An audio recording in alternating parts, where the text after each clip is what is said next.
This week we will be going over the action, drama, fantasy, webtoon, special civil servant. So as you may have noticed, there's a lot of sand on the screen like a desert. And no, it is not my DMs, even though they are eerily similar. We see generic man number 2 meeting the locals, and as you can see, their southern hospitality is to die for. Well, I guess it would actually be eastern hospitality. So in normal eastern hospitality fashion, a random hentai tentacle monster emerges from the bushes and grabs generic man number 2 like a comedy act and pulls him off panel. So next time we see generic man number 2, he looks like he made it to the first day after November, as we encounter 3 clearly important characters, as you can tell by their uniqueness. And oh, I did not realize that the man was half of what he used to be. As the officers are investigating the scene, more of the Darude starts forming around them, as the clear and obvious heroine of the story decides to unleash her Bankai, as the local from earlier must have forgotten its phone or something, because I'm not sure why it's back. But the main heroine, aka Officer Kang, will now be evicting the local from this corporeal realm. Now that that's over,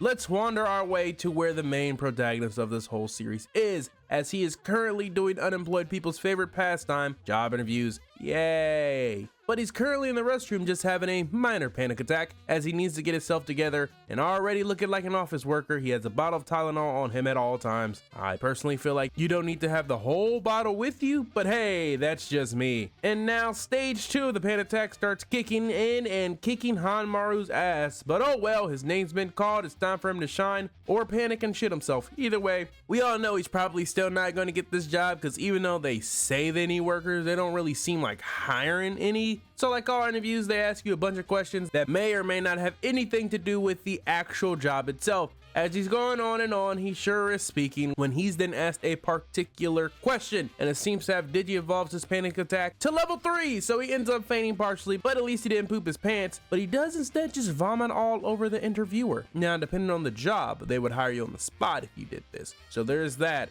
Also, he bombed the interview like a GTA car bomb. Now at the cribbo, when his mother then shows up.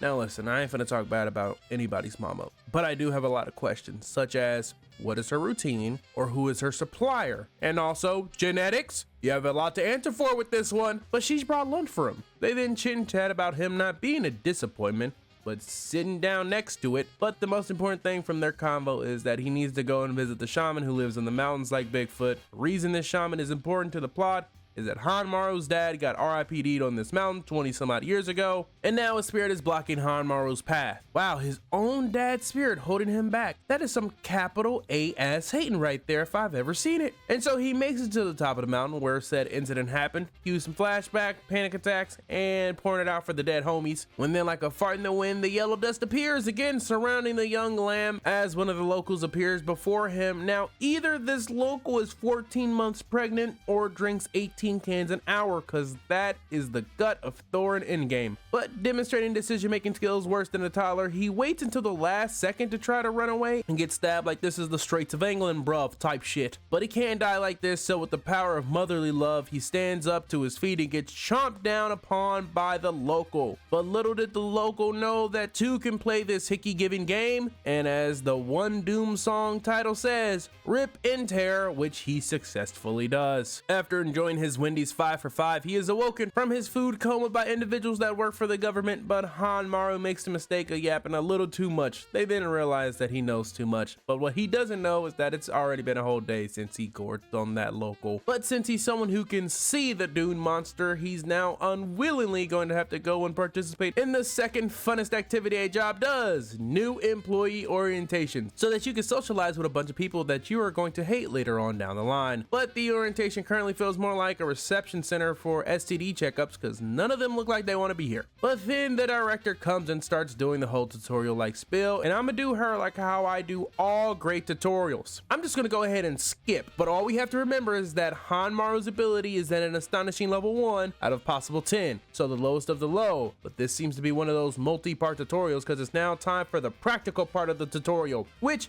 if you have been paying attention to Hanmaru, you would have already guessed how he does. So while running away, he of course encounters another one of those oh so friendly locals. So this is just part 3 of the tutorial. He then proceeds to clear the last part of the tutorial along with obvious hero and Kang by dining on the last tutorial boss like a free Costco sample. So from part 3 of the tutorial, we learn that Hanmaru's power revolves around eating the locals in the yellow mist and taking their powers. So his power is essentially you are what you eat. And at this current moment in time, Hanmaru is a total coward, so there's that, but he eventually gets over that. So now, with the tutorial over, it's time to skip work, because he doesn't want to go to a job he did not even want in the first place. Boy, can I relate to that. When then he notices there's a fire out there on the mountain, so let's talk about what's going on up there. So some other civil servant ability users are up there fighting a local and had it on the ropes. Then the local got an unexpected power boost. Then at another mountain, alright, the locals only appear in mountains. I guess they did say that in the tutorial. These portals have been open for several days, which it shouldn't be, as the locals keep coming out of the portal saying, bring him to me. We of course know who they're referring to, but all these portals being open at once is a problem, so this then leads to them calling in the big boss, who then proceeds to teleport all the locals to him and then presses the sweep button and Otto wins and then sweeps the portals too. But Hanmaru doesn't need to worry about mid to late game stuff yet, because he still has to deal with the first true boss, paperwork, for a job and company that he did not apply for.